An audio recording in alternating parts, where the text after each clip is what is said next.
that are really important to change the ecosystem. The main thing is have a lab. Well, believe it or not, I cleaned my lab up for this picture.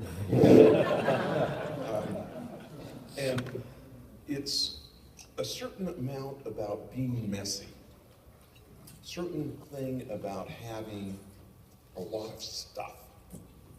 And I think that one of the most important things that happened to me as a child was that my dad was a contractor, and so we always had a wood pile, and we always had tools, and we always had stuff. And growing up, I used to make stuff. Some of it was cool, some of it was not. I learned very early on that you had to hit a nail a certain way or it would bend over. But I feel like kids today don't have enough stuff. And if you're parents, I really think that you should have a pile of stuff somewhere in your house and let your 4-year-old play with a hot glue gun and make things. And here's a test. If your kids are playing too many video games or watching TV, you don't have enough stuff in your house. Because you've got to have a little bit of competition and turn game players into game designers. And I'd like to talk about I have 8 children. Some people would say that's excessive. I did it from intellectual arrogance. I felt there needed to be a lot of copies of me because I really liked who I was. And anyway, and my 2 older boys, I can remember the first, one was in the 2nd grade, the other one was in the 1st grade. And that's known as Irish twins and stuff. Oops, I just popped out here. And I taught them how to make a video game. Now that's, 7 and 8. And it was real simple. It was in the days of the early Macintosh. And I showed them on HyperCard how you could draw a rectangle in the middle of the screen and then a line out to each corner. And it kind of looked like an isometric view into a room. And then you put a little door at various places in that room, hyperlink it to another card. And all of a sudden, they could build an adventure game. They got so excited, and they ended up pulling an all-nighter, much to the horror of my wife. And I said, trust me, if they've got this much passion, if they want to do it. And what they wanted to do is they wanted to take the computer to school for show and tell. That's what their goal was. And sleep didn't matter. I mean, these were really young kids. They did it, and it changed their life. It fundamentally changed their life. From then on, they were much more interested in building stuff, building games, than playing games. And you say, how does that happen? Why? My 3rd grade teacher, Mrs. Cook, changed my life. How? She assigned me a issue on on electricity. There was a magic science box that was locked in the closet, and she'd take it out and assign one kid to do a demonstration, and mine was electricity. And I got to play with the dry cells and the batteries and the lights and the wind an electromagnet around a nail, and I was hooked. And after that day, I went home, picked up every battery, every old flashlight, every old light switch that I could find in the house. I set up a table in the corner of my bedroom, and and I started tinkering, and I never stopped. 8 years old. So, what sparks that passion? And I believe that today we need to have much more project-based education in our schools. And we have a problem. And the problem is, because of Common Core and some of the bureaucratic instilled objectives,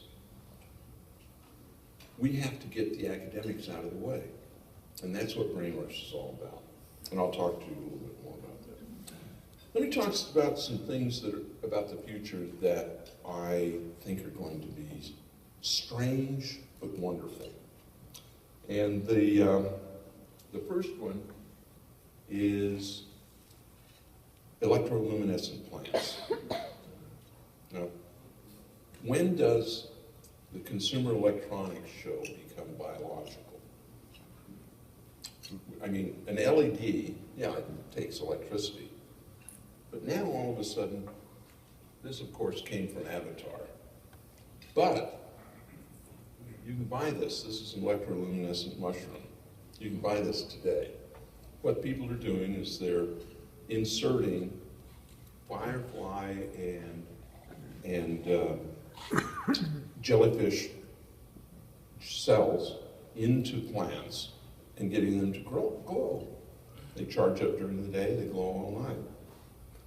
Think about going into Central Park in New York and have it look like the jungle in Avatar.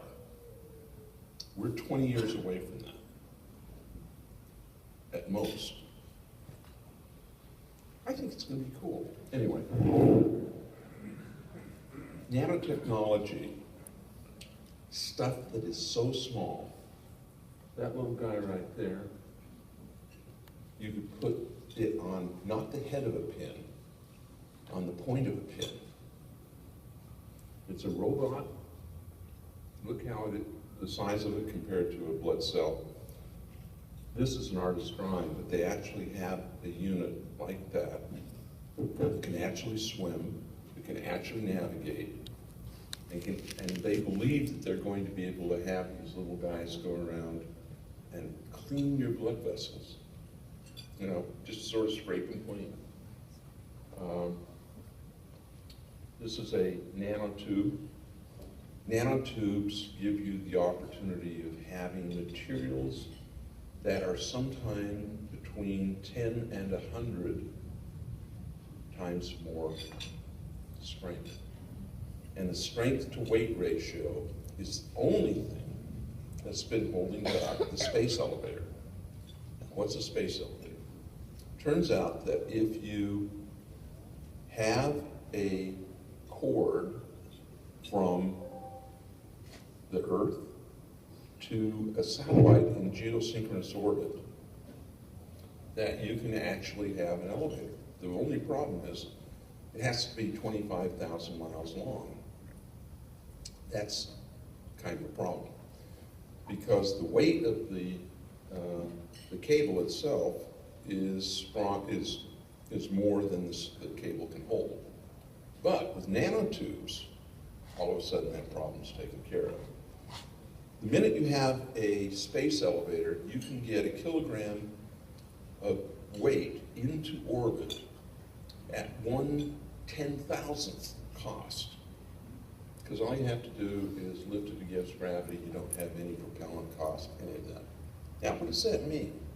That means that we can truly have habitats in space. We can truly have farms out there, really cool things that collect energy.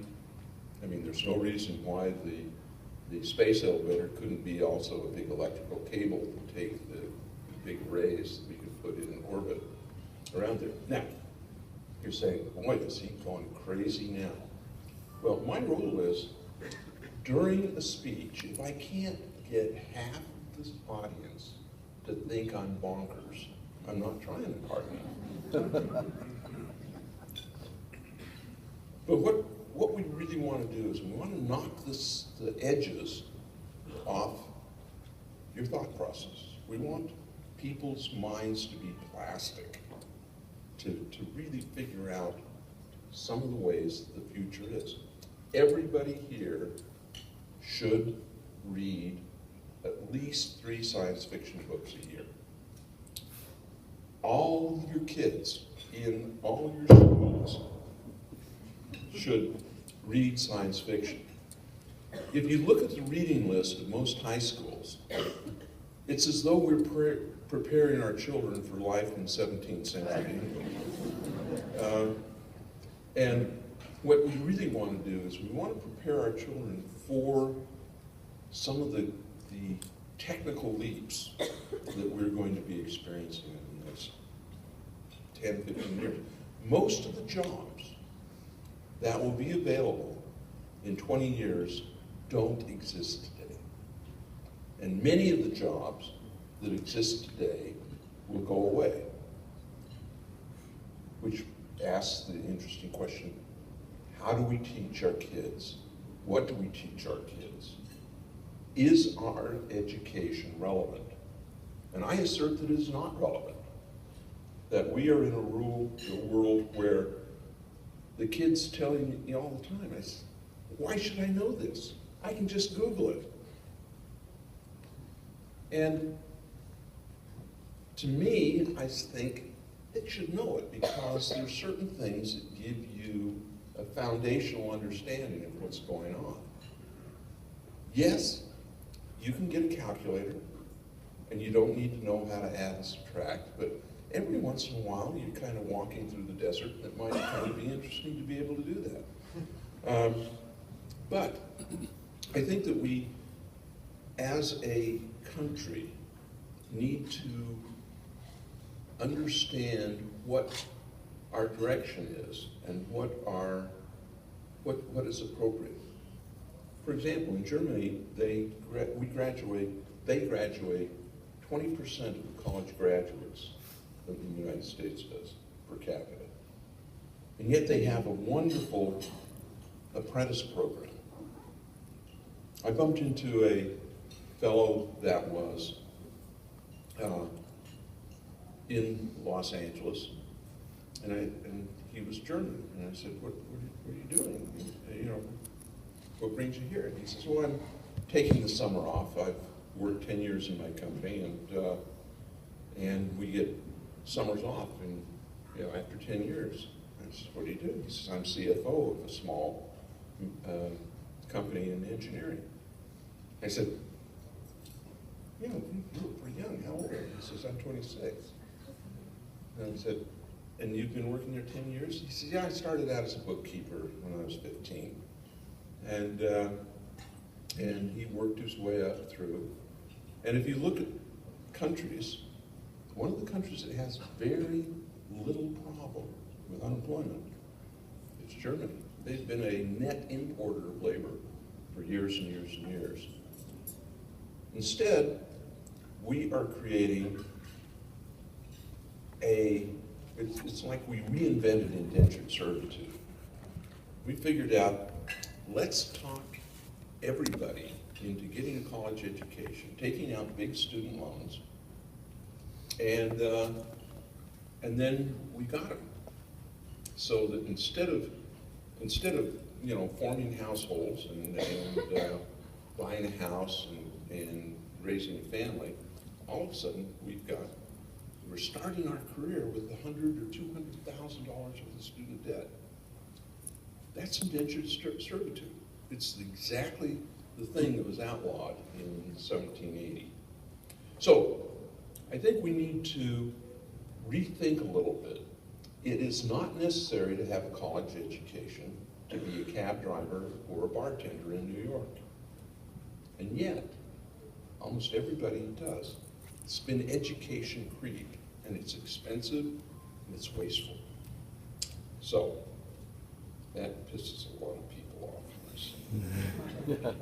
Steve Jobs and Wozniak. Wozniak was actually the big brain. Jobs was the visionary. And we all know about Jobs.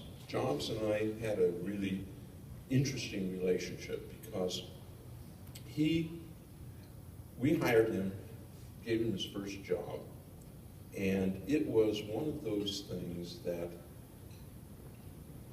I became fascinated. And what was the talent that Steve Jobs had? Intensity and passion. That was pretty much it. And all the rest of it fell in. And when I hire someone, I hire for one thing: passion. Everything else I can train. But if they don't have passion, hang it up, go home, you're just taking up space. And I think that what we should do, if we can, is teach our kids to be passionate about life. And that solves everything. And so, how do we do that? Well, it's hard. But I think projects are an important part. Everybody here needs to go to Maker Faire and or Burning Man. Now, believe it or not, you can go to Burning Man without taking drugs. And what you see in both places is people playing, people designing, people with passion. I mean, and there's a certain amount of lunacy. I mean, to go to the middle of a Nevada desert in the last week in August, that's pretty crazy.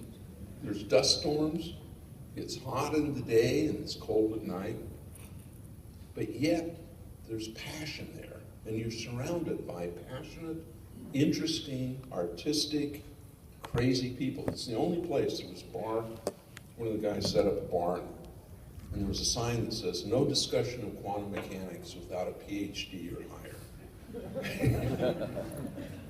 Anyway, a little bit of fun stuff. Little Johnny came to school, and the teacher said, "Johnny, what's the difference between ignorance and apathy?" And Johnny says, "I don't know and I don't care." and so the question is, was he right or was he being funny? Did he see that it was a trick question? I don't know. But I think that one of the things we have to do is not take ourselves too seriously, because creativity is about breaking rules. Anarchists win over and over and over again. Steve Jobs was thought to be nuts more than once. Imagine, if you would, Nolan Bushnell going to a venture capitalist and saying, "Now, we're going to build a pizza parlor that is bigger, 10 times bigger than the typical pizza parlor. And we're going to have video games there. But wait, there's more. We're going to have talking robotic animals." If people didn't think you were crazy with that spiel, they weren't thinking very well. But I had this vision, and I thought that it could work. And so I actually built a couple of them, and it did work. And so what you'll find is that there's a lot of creativity out there, but there's a lot of people that can say no. And that's the problem. And so in your organization, if you want your organization to be creative, start counting the times you say no versus the number of times you say yes, and just increase the ratio of yes to no. And all of a sudden you'll find that your company will be more creative, you'll be trying more things, and be willing to be a little wacky. Start out, little skunk works. Because what's happening right now, and the biggest driver of innovation that's going on, is crowdfunding, Kickstarter. Because now there isn't somebody saying no. It's a collection of people who see the vision, or at least are willing to take a punt. And that's the important part. At Brain Rush, this is a little bit of a commercial, so I apologize. We found that learning is best when kids are active. When you put a student in an fMRI and they're reading a book, listening to a lecture, listening to a teacher, listening to anything, nothing lights up.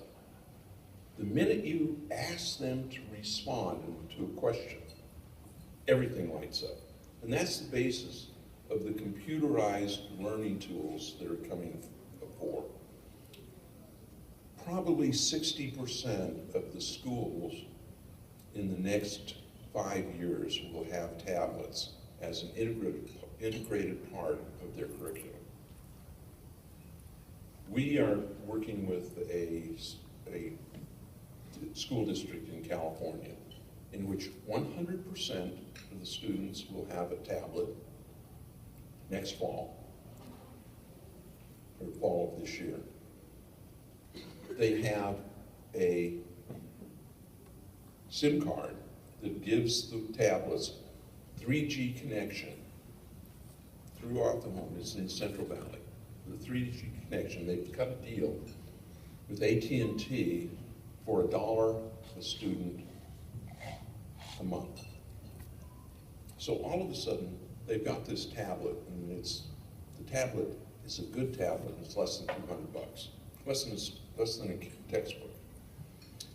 I believe that that school district is going to have outcomes for 2014 that is 1, if not 2 standard deviations above the national average. Because what we want to be able to do is, if we can truly accelerate learning by a factor of 10, that's going to leave a lot of time left over for the good stuff. And I'm saying good, academics isn't good stuff. Yeah, you've got to be able to have projects, because what we really want are creative, problem-solving kids. And that's kind of the dream here. Everybody's seen pictures of the Google Glass. This is actually another one. See, the Google Glass is nothing more than a display. It's a picture right here. A little distractive sometimes, but it's better than putting your face into your smartphone all the time. This technology is a little different because it's a heads-up display. Heads-up display is actually this kind of thing, where as you're looking, you can get a computer overlay of what's happening. And of course, then you have kind of this problem.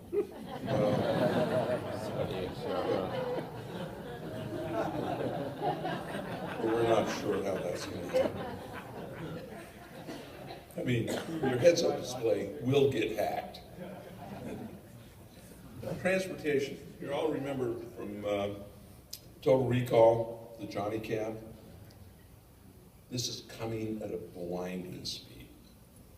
Google car, but believe it or not, Google isn't necessarily ahead in this. BMW's had an auto-drive car on the road for over 10 years.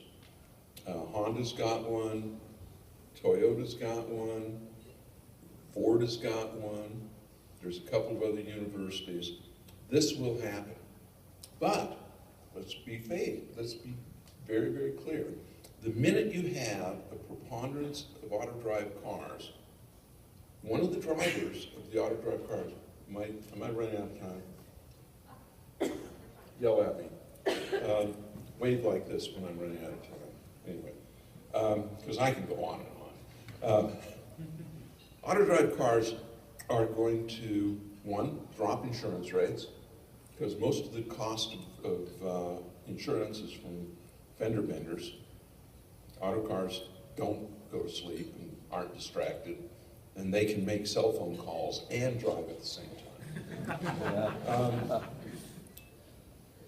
But all of a sudden, that the people who are currently in the auto body business, they're out of a job. If you have 10% of the cost of insurance, there are a lot of insurance agents out of a job. Taxi drivers, out of a job. FedEx drivers, out of a job. Yet, it's going to be so great. Think about you guys who are in government. No more parking meter revenue. No more, tickets for overstaying. It's a big source of city government revenue. Gone. Because you now get dropped off at your location, your car goes off and parks wherever it wants to, that's very cheap or free. No more need to have a tariff on convenient parking. But more than that, life gets really quiet because you can do so many, I could riff on this for a long time. I'm actually writing a book on this. Incidentally, traffic jams don't occur. Why?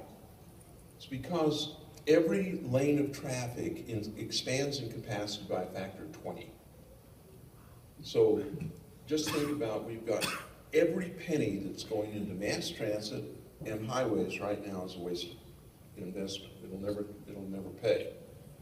Because auto-drive cars, you can go nose to tail at speed, at above speed. And it saves money. Only the first car in the convoy needs to break wind resistance. So all of a sudden gas mileage jumps or electric mileage jumps. So if you're in government, don't spend on mass transit anymore. Why? Mass transit, wherever it's tried right now, costs somewhere between $2 and $4 a mile. It's government subsidized and it's expensive and all of them lose money. You can provide that same mile with an auto taxi for about 60 cents. And since there are no traffic jams, would you rather take mass transit if you can get there faster, cleaner, or would you rather take a taxi? I think everybody would rather take taxis. And so mass transit goes away. Now, it's amazing how many people are really angry at that idea. It's like mass transit has been sort of the sacrament of the way the future is going to work, when in fact it's totally irrelevant. Anyway, education. I think a lot of colleges are going to close. They'll be better prepared, nanotechnology, MakerBot. Mega cities. People like to cluster. This is Shanghai on a clear day. That's true. It's interesting to see how countries deal with pollution. I was in Beijing about this time last year, and it was unlivable.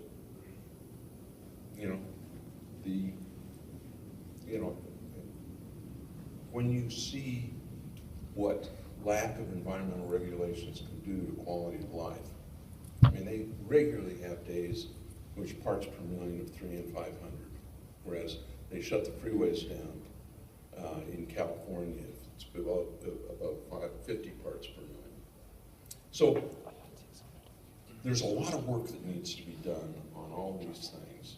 And we are in the age of a wonderful revolution, from crowdsourcing to the acceleration of being able to build things to software tools. Software today takes 10% of the time to do equivalent pieces of code from just 5 years ago. And it's getting faster and faster and faster. So I think we have a wonderful and glorious future ahead of us. I think that entrepreneurship is the key. Read science fiction. If you haven't read Diamond Age, it basically talks, he talked about the MakerBot movement. He called it the feed. Funny, wild story, a lot about nanotechnology. And remember that creativity, education, and the future are all linked, but you have to add passion to that in order to make it happen.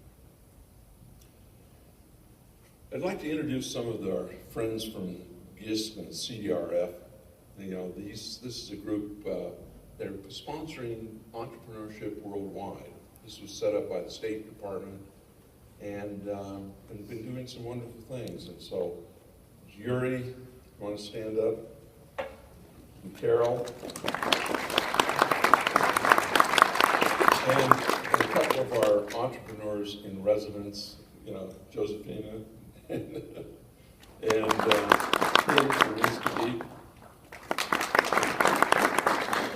and all of a sudden I left you out, but it's okay.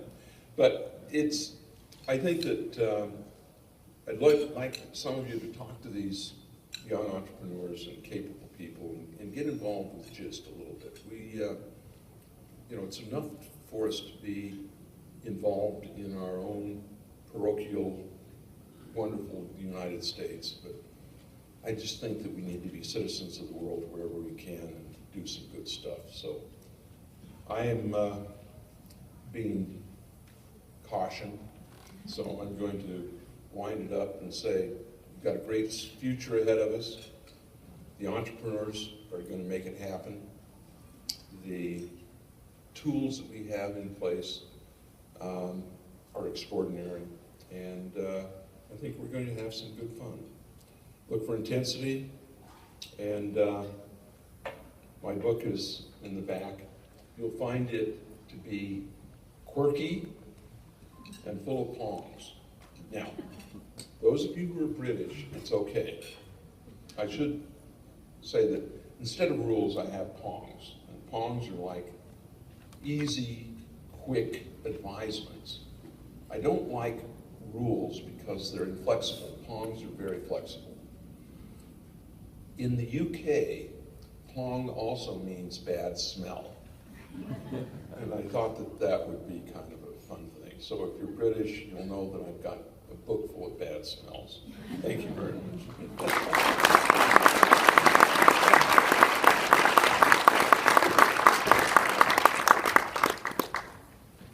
Wow. That was a wake-up call. Thank you, Nolan. I really appreciated it. I love that about the science fiction, too.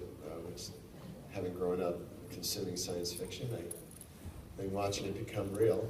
And it's we have a legend in our midst. Nolan, will you be around? Will you sign books? Will you talk? There's even a pen for you. So you just... I just realized I was supposed to open it up for some questions. I don't know. Are we okay for questions? Okay, come on up. I was so happy to get out of here. Yes.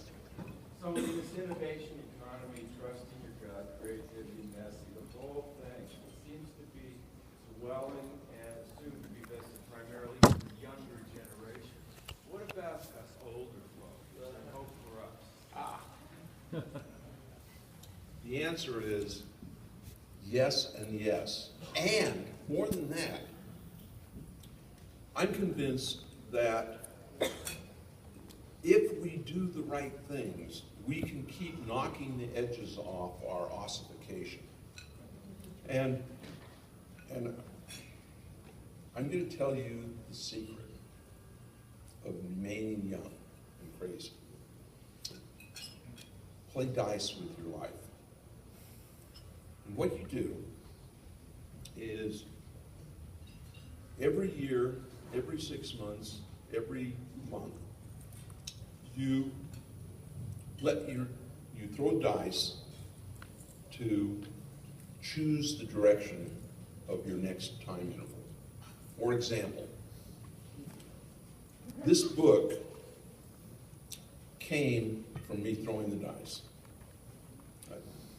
I threw the dice, and what you do is you make 11 items on little slips of paper, half of which are things that are sort of on your bucket list. You know, I'm going to do this someday. Half of which you say, I can't do this. I don't know how to do this. Now, I'm an engineer through and through, but I can't spell. My grammar on the written word is horrible. I would have never graduated from college if I didn't have girlfriends edit my stuff. Trust me. The idea of writing a book was anathema to me. I didn't think that there was any way to do it. So I had it on the left list. I threw the dice, and of course, it said, for the next year, Nolan, you have to write a book. So I said, done. You know, I've decided to do this thing. And the reason you do the dice is because when you don't use dice, you cheat. You will move towards something that is not painful. What you want to do is you want to stay in your discomfort zone. For example, you know, and so the discomfort means that you're building your brain. And we naturally want to slide into apathy. We want to slide into inaction. We want to slide into security, because we think that doing different things, if you were a paleo man, meant that you were maybe going to get eaten by a big beast. So it was sort of bred out of us. Doing the same things, going back to the same cave, going back, you know, we had more, you know, if you did that, you had more offspring.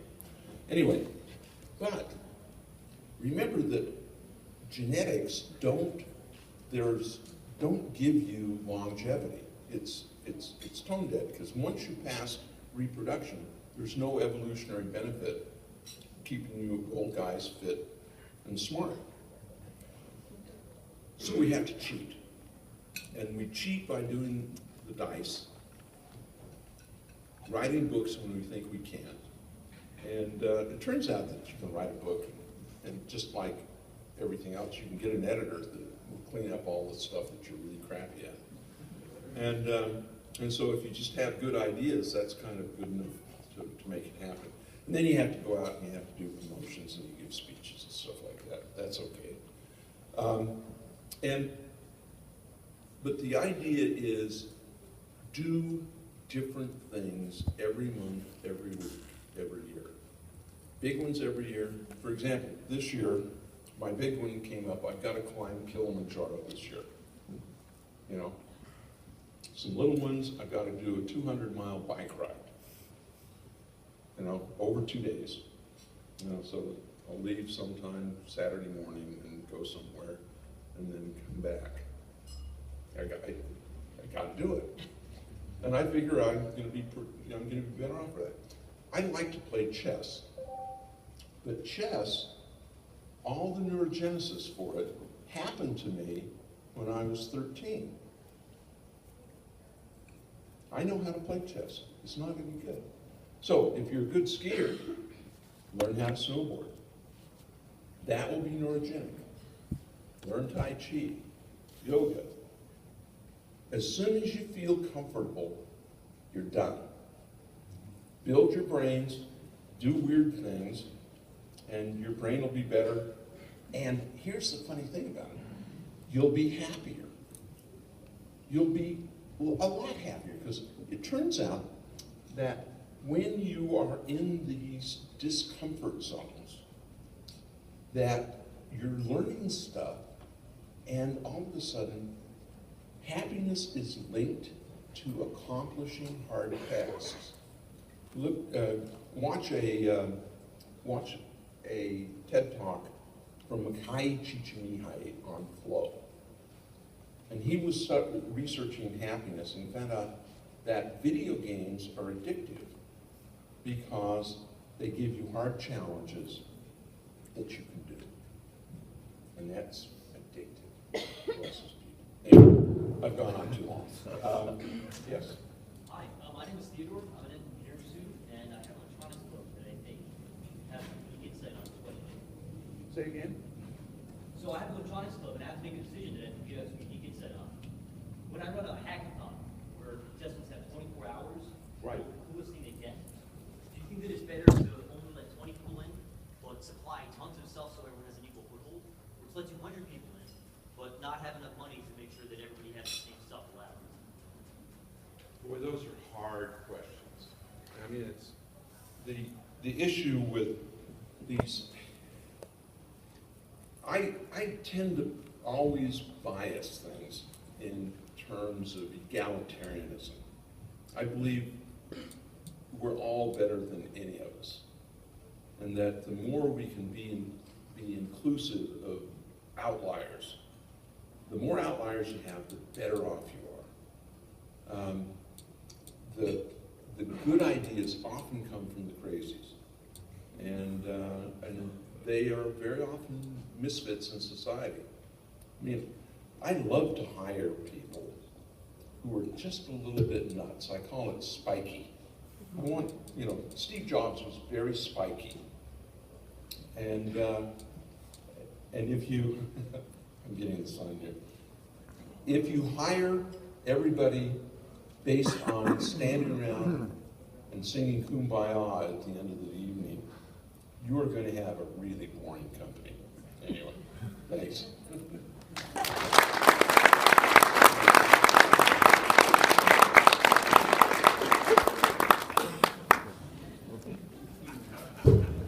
And that concludes our breakfast, everyone. Thank you very much. Thank you, Mr. Bushnell. Excellent.